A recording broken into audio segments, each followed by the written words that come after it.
can't open it! Stop it! Dad, help! Toby! Dad! It's going to be okay, Toby. I'm going to get you out. Everything's going to be fine. I promise.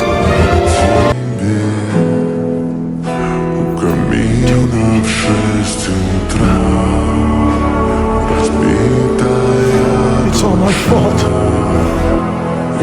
Dad, it's fine. I don't even like the hat. I think you should go. But Dad, Do as you're told. that's all I know. Everyone has their destiny. Didn't you hear? Not Toby.